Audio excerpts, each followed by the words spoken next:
England has over 40k registered clubs within the FA. Now, year after year, season after season, we see clubs cease to exist. And you have the rich, powerful Premier League top level team just letting it happen. And I don't know how they just let this happen. Every year you see a club disappear. Now some of the grounds whereof the teams have just disappeared are just left there for aging to rot, for nature to take its course. And today I am actually visiting one that had been abandoned for 26 years. And these kind of ground, you know, you could have watched them, you could have been a player, you could have been there with your dad when you were younger and remember a memory of going to this ground. And to just know that this is still standing here 26 years later. Wow. So today I am on the way to visit Molinist Park, where Bugle FC used to play until 1998 and haven't since. Now I've been told the reason why this club no longer exists is a few things. One, there was rising outgoings from their clubhouse that they couldn't handle the debts from. Two, it kept getting vandalised. Three, it even got burnt down in the end. And then four, which is the final nail in the coffin, they then got relegated, which means, you know, players aren't going to necessarily want to play there, which means they're then getting less revenue, less people through the door, less people through the gates.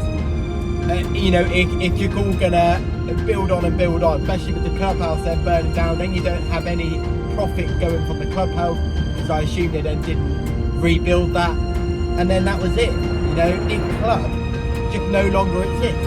So I will tell you a little bit more about the club when I'm there. We're about 25 minutes away, so when we get there, we get into the ground, I'm going to tell you a little bit about Bugle FC. So here I am in the lovely village of Bugle in Cornwall. Now this would have probably been the main entrance into the football club. Unfortunately, the gates are locked, but I'm going to walk around, try and find a better way in. But you can see here the track, I'm sure the cars, car park, etc. maybe all in there. And there's lots of houses around here, so I'm sure the parking wasn't around here, because I even found it hard to park. And I imagine that on a match day with even 20 people watching, it would be hard. But yeah, lovely little village. Very windy though, but I'm trying to find a better way in.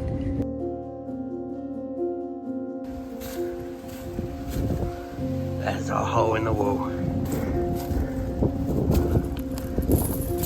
I was determined to find a way in, and there we go. See their old turnstile block, and completely, you can just about see through there.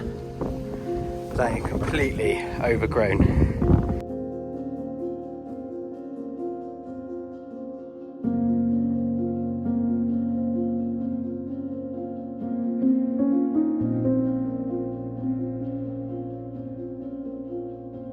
I thought I'd find some shelter from the wind because it was incredibly windy, but I am inside the ground at the moment. I don't know whether this could be maybe changing rooms perhaps, I'm not too sure, being a big metal unit.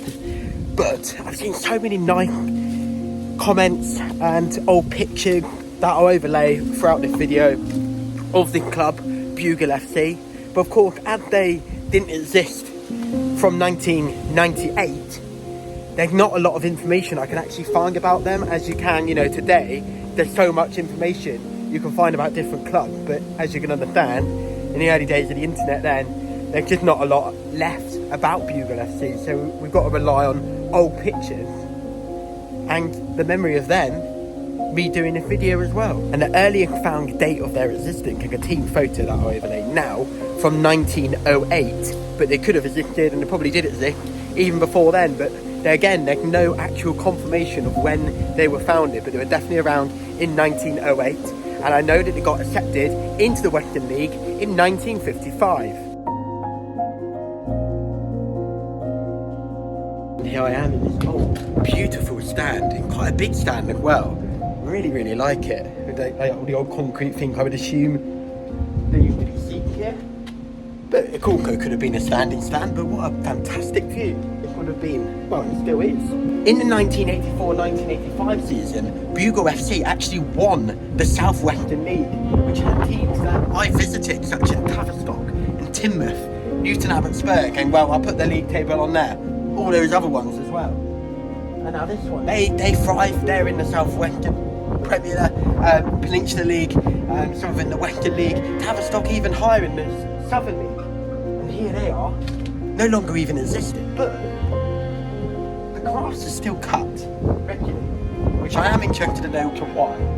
So if anyone here watching it maybe that knew about Bugle FC or around the area, please let me know. Why is the grass still being cut if the gates are locked? And it got obviously very, very abandoned. Their last season before their demise was the 1997-1998 season, where they played in the East Cornwall division, and they won 1, drawn 4, and lost 31, which you can see then they'd really already gone right back down to basically the beginning before they then ceased to even exist. The big lovely stand is still here.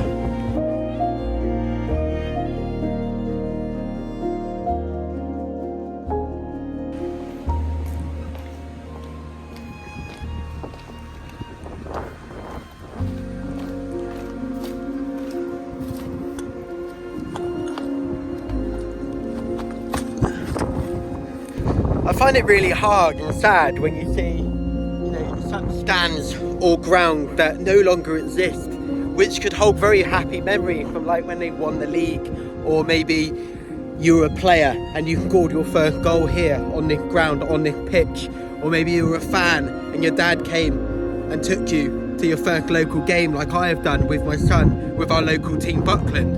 And it would really kill me to go back there in say 26 years and to see the old stand, the VX3 stadium, where the big stand at Buckland just be left there abandoned and the club no longer exists, and remember the happy memory of when I was sat in there with my son Dexter, or I see the bank where I used to watch it. Maybe the cordon was here and you would watch it from here. Maybe this is where the clubhouse was, because you can see the different growth of grass. Maybe that's the reason why, because maybe the clubhouse was there. And I just really find it very sad, and it's quite eerie really to know that football activity had gone on here, and it hadn't 26 years since. But that stand is just sat there. It's just sat there. It might just be a bit of concrete, but it holds something, it holds meaning, it holds memory. Yeah, that is really sad. There is something over there, but I think maybe that's where they probably used to store stuff. Oh, there is a little sign actually. Let's go and have a look. I don't know what that means, but there you go. National Carriers. That looks very old. Old metal thing. I wonder what's kept in there now. That little shed. Those ones which that is a toilet block, ladies. Yeah. Very sad. Thank you for watching this video.